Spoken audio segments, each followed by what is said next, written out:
Et on va donc passer maintenant à un sujet très différent. On a quatre topos assez différents dans cette session. Et c'est le docteur Mathieu Ledors qui va nous parler des pratiques sédatives en fin de vie.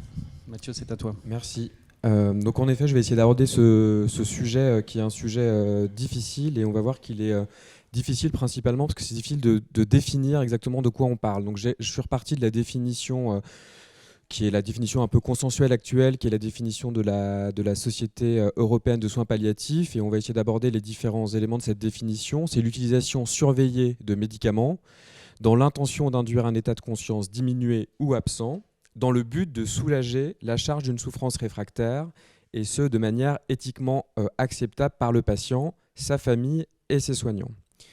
Donc la principale difficulté, elle tient dans la proposition suivante, qui est de dire que c'est dans l'intention d'induire un état de conscience diminué, dans le but de soulager. Donc on voit bien qu'en fait, il y a deux intentions et deux objectifs. Et donc la question qui se pose en pratique, c'est est-ce qu'on est dans une pratique de titration par rapport au soulagement d'une souffrance ou d'un symptôme de fin de vie, ou est-ce qu'on est plutôt dans une pratique d'induction anesthésique d'un certain niveau d'inconscience.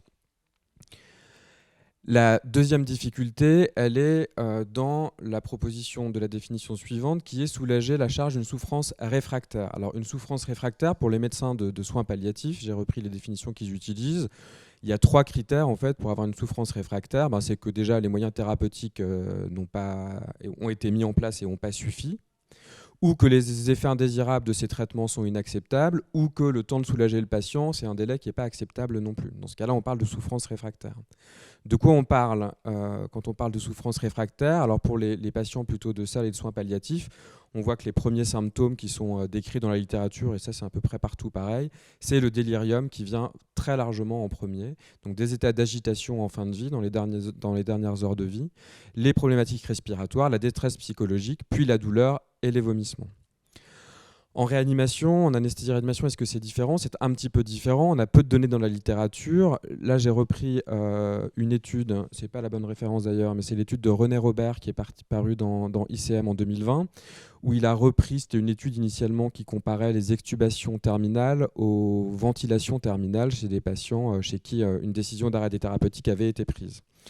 Parmi ces patients, qu'ils aient été extubés ou en ventilation terminale, 50% ont présenté des signes d'inconfort. Donc ça veut dire qu'on a encore beaucoup de travail à faire. Les premiers symptômes, c'était des gaspes. Les deuxièmes, c'était des douleurs. Et puis le troisième symptôme, vous voyez quand même 40% des patients, c'était des symptômes d'obstruction bronchique. Dans cette étude, vous avez en bleu les patients qui étaient confortables, considérés comme confortables à leur fin de vie, et en gris ceux qui n'étaient pas confortables. Les trois critères qui sortent pour avoir une probabilité, pour être dans le groupe des patients qui sont confortables en fin de vie, c'est plutôt d'être extubé qu'en ventilation terminale, c'est d'être très sédaté. Vous voyez sur le schéma à gauche, en fonction du niveau de sédation, on voit que les patients bleus qui sont confortables, en fait, ils sont plutôt très sédatés, RASS-5. Et puis il y avait l'arrêt de la noradrée, mais ça c'est probablement lié au délai. Donc finalement, on voit qu'il y a l'intention de soulager la souffrance, c'est difficile de définir la souffrance réfractaire, et puis il y a l'intention d'induire. Et puis donc de tout ça, on peut aussi se poser la question, est-ce qu'on cherche à être curatif, c'est-à-dire attendre que le symptôme arrive pour le soulager, ou est-ce qu'on cherche à être préventif? Et qu'on cherche à être curatif ou préventif, comment on fait chez le patient de réa, qui soit souvent est déjà sédaté pour des raisons de réanimation, soit a une souffrance cérébrale ou un trouble de la communication qui fait qu'on ne peut pas évaluer son niveau de souffrance. Donc on voit bien que cette intentionnalité, cette proportionnalité, elle est très difficile pour nous à définir. Et puis il y a un débat un peu plus large qui est partagé beaucoup par les médecins de soins palliatifs, qui est la question suivante: est-ce que mourir c'est forcément dormir? C'est-à-dire est-ce que cette pratique qui, on va le voir, nous est un peu imposée maintenant par la loi est la bonne solution? Et est-ce que d'ailleurs dormir c'est forcément ne pas souffrir? À partir de ces notions, on peut quand même retenir aujourd'hui deux pratiques sédatives en fin de vie en réanimation, ce qu'on appelle les sédations proportionnées de fin de vie. Donc là, on va vraiment proportionner nos thérapeutiques à l'intensité des symptômes. Donc ça peut être des sédations qui sont transitoires. Quand le symptôme disparaît, on arrête la sédation. La sédation peut être de légère à profonde. Et puis une autre pratique qui est très particulière, qui est très encadrée en France, et ce n'est pas le cas dans les autres pays, qui est la sédation profonde et continue provoquant une altération de la conscience et maintenue jusqu'au décès, où là, très clairement, l'intention est de provoquer un niveau d'inconscience profond. Donc là, on ne cherche pas en premier à soulager un symptôme, on cherche à plonger le patient dans un coma profond de manière irréversible jusqu'à son décès. Et donc on voit bien là qu'on a schématiquement deux pratiques très différentes. Alors, pour la sédation profonde et continue, il y a deux situations d'application. La situation que je vais développer un peu là, c'est celle qui est la plus fréquente en anesthésie-réanimation, c'est-à-dire le patient qui est hors d'état d'exprimer sa volonté, où cette sédation va être appliquée au décours d'une décision d'arrêt des traitements de maintien artificiel en vie au titre du refus de l'obstination déraisonnable. Ce qui est intéressant de voir, c'est que quand on lit les textes législatifs, que ce soit Code de santé publique ou Conseil de l'ordre, le médecin applique ou met en œuvre, il y a écrit, et quand on en parle aux juristes, ça ne veut pas dire que le médecin peut appliquer une sédation profonde et continue, ça veut dire que le médecin doit le faire. Donc c'est un droit des malades et un devoir des médecins que d'appliquer cette sédation. Comme je vous l'ai déjà dit, c'est bien spécifié aussi, ça c'est dans plutôt dans le Conseil de l'ordre, que même si la souffrance ne peut pas être évaluée, donc un patient qui est déjà dans le coma pour une raison X ou Y et chez qui on va arrêter les traitements de maintien artificiel en vie, doit pouvoir bénéficier d'une sédation profonde et continue maintenue jusqu'au décès RAS-5. La seule exception est la présence dans les directives anticipées d'une opposition à cette sédation profonde et continue. Ça nécessite évidemment une procédure collégiale. Je vais passer vite sur la deuxième situation qui est plus rare en animation, qui est la sédation profonde et continue à la demande du patient et qui pose d'autres problèmes. En particulier, là, c'est plutôt la nécessité d'une procédure collégiale pour vérifier les conditions d'application de cette sédation.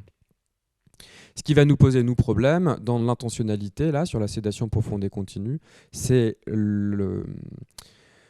la frontière entre une pratique sédative dont l'intention est de plonger dans le coma et l'euthanasie ou en tout cas l'aide médicale à mourir, puisqu'il est bien écrit qu'il faut pratiquer ces sédations palliatives en fin de vie, même si elles peuvent avoir comme effet d'abréger la vie.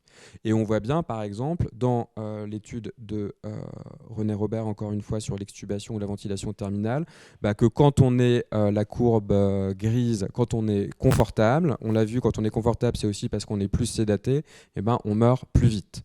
Même si dans cette étude, les doses de médicaments n'étaient pas liées au délai de décès. Mais quand même, plus on est confortable, plus on est sédaté, plus on meurt vite, et ça, en pratique, on le sait tous. Donc cette sédation, elle va abolir la vie de relation, ce qui peut être déjà une question dans la fin de vie, et puis ensuite, elle va surtout aussi abréger quelque part la vie biologique. Pour autant, nous n'avons pas le droit de provoquer délibérément la mort, et ce petit tableau qui a été fait par l'HAS en 2018, je trouve nous aide bien à différencier les intentions. L'euthanasie, c'est pas de soulager une souffrance ou d'endormir un malade, c'est de répondre à une demande de mort d'un patient. Le moyen, c'est de provoquer la mort et pas d'altérer la conscience. Et le médicament, c'est un médicament à dose létale et pas un médicament sédatif. Et la temporalité dans l'euthanasie, c'est que le patient il meurt rapidement. Dans la sédation de fin de vie, le délai ne peut pas être forcément prévu. Voilà. Sur la partie un peu plus pratique, je vais avancer plus rapidement, mais globalement, la définition nous dit que c'est une utilisation surveillée. Donc les échelles qui sont là clairement identifiées en pratique en anesthésie-réanimation, c'est le RAS pour la partie sédation, avec des objectifs de -1, -2 pour les sédations proportionnées, plutôt -4, -5 pour les sédations profondes.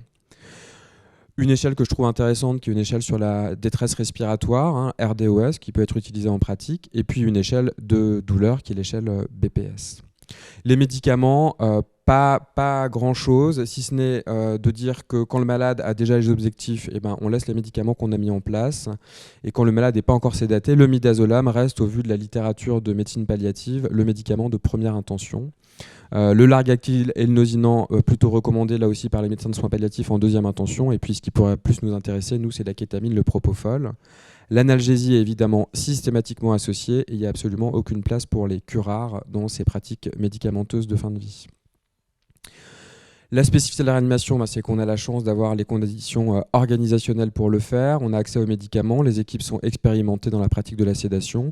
La difficulté, encore une fois, c'est qu'on a des frontières qui sont assez poreuses entre sédation de réanimation, sédation proportionnée, sédation profonde et continue. Tout ça, il faut que ce soit éthiquement acceptable, c'est la dernière partie de la définition. Pour que ce soit éthiquement acceptable, il faut d'abord que ce soit justifié par une nécessité. Donc là, c'est les indications, limitation radiothérapeutique, risque vital immédiat, une hémorragie cataclysmique, une détresse respiratoire asphyxique, les symptômes réfractaires, on en a parlé.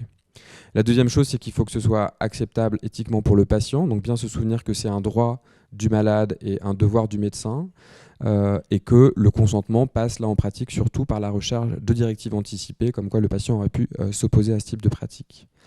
Il faut que ce soit acceptable pour les proches, donc là il faut une information et une transparence complète, et puis les impliquer dans le processus décisionnel d'arrêt des thérapeutiques, mais aussi de mise en place des sédations de fin de vie. Et puis pour finir, il faut que ce soit acceptable pour les soignants. Donc là, bien à partir du principe que pour nous, c'est une responsabilité éthique de respecter ce droit des patients en fin de vie. La transparence, qu'elle soit sur le processus décisionnel ou sur les pratiques. Et puis quand même aussi des moyens de formation et de soutien des équipes. Ça reste des situations difficiles. Donc, avec le soutien de l'ASFAR, le comité éthique et le comité REA, on avait lancé une étude dont on pourra, je pense, vous présenter prochainement les résultats. On a réussi à inclure, grâce aux réanimations de France, 570 patients en fin de vie. Donc vous voyez que ça correspondait à 2500 décès dans ces réanimations. Et puis, on va pouvoir analyser plus de 210 pratiques sédatives en fin de vie. Et ça donnera un peu des questions justement sur ces frontières d'intentionnalité, mais aussi sur les modalités pratiques de ces sédations. Voilà, merci. Merci beaucoup Mathieu. Juste un petit mot aux techniciens parce qu'on a un problème de batterie sur notre, sur notre iPad. Donc il y a deux questions qui sont arrivées et qui se rejoignent un petit peu sur le chat. C'est à propos de la symptomatologie en fin de vie, qui est souvent un problème difficile, des fois pour les médecins, mais souvent pour les familles. Est-ce que, donc la première question, c'est est-ce que les GASP et la disparition des GASP doivent être un des objectifs de la sédation ? Et la deuxième partie de la question, c'est est-ce qu'il ne faut pas, ou est-ce qu'il faut accompagner les familles particulièrement dans ces moments-là pour éviter d'avoir souvent à accélérer, à répondre à une demande que les choses se passent plus vite. Moi, je ne saurais pas répondre personnellement, mais je ne crois pas qu'on ait vraiment la réponse dans la littérature sur est-ce que gasper, c'est souffrir. Je sais qu'en médecine palliative, le débat existe aussi. Je crois que les deux termes que je pourrais utiliser là, c'est l'acceptabilité, c'est-à-dire si c'est acceptable pour les soignants, pour les proches, et que finalement il n'y a pas d'autre évaluation d'un niveau de souffrance par les échelles qu'on peut utiliser d'hétéroévaluation, c'est pas forcément nécessaire, ça peut pas être un but en soi qu'il n'y ait pas de GASP. Si c'est acceptable pour tout le monde et qu'on a d'autres éléments objectifs qui nous laissent penser que le patient n'est pas en souffrance. Et puis il y a l'anticipation, c'est-à-dire que tout ça, je pense, ça doit aussi être décrit aux familles en amont, mais je crois qu'on essaie tous de le faire pour les prévenir que tel symptôme peut apparaître et qu'on discute avec eux de quelle manière on y répondra, à quelle vitesse, avec quelle proportionnalité. Et encore une fois, plus il y aura d'échanges entre les soignants et les proches dans ces moments-là, en mettant le patient au centre Voilà, je pense que chaque situation est différente, donc il faut juste savoir s'adapter à chaque fois. Oui, merci. Alors, tu as abordé une question, dans ta réponse, tu as abordé une question qui se pose souvent, c'est est-ce qu'il y a un intérêt à faire appel aux équipes de soins palliatifs, aux équipes mobiles de soins palliatifs, pour les services de réanimation ou d'unités de surveillance continue ? Alors, je ne crois pas qu'il y ait nécessité de faire appel aux équipes de soins palliatifs pour la pratique médicamenteuse, que ce soit le choix des molécules, des doses, les modalités de surveillance. Ça, je ne crois vraiment pas, parce qu'on a l'habitude, on n'utilise pas forcément les mêmes molécules qu'eux. En revanche, je pense que les faire intervenir dans les processus décisionnels qui vont décider de quelle est l'intention de cette sédation, une sédation profonde, une sédation proportionnée, sur la transparence des échanges avec les proches, ça peut être que bénéfique de les faire intervenir. Souvent, on est très concentré sur le processus de limitation et d'arrêt des thérapeutiques et on rentre moins dans les détails sur la partie pratique sédative, qui est une partie aussi qui questionne beaucoup les proches. Donc je pense que les faire intervenir pour ça, ça peut éventuellement nous aider. Ouais. Très bien. Merci beaucoup.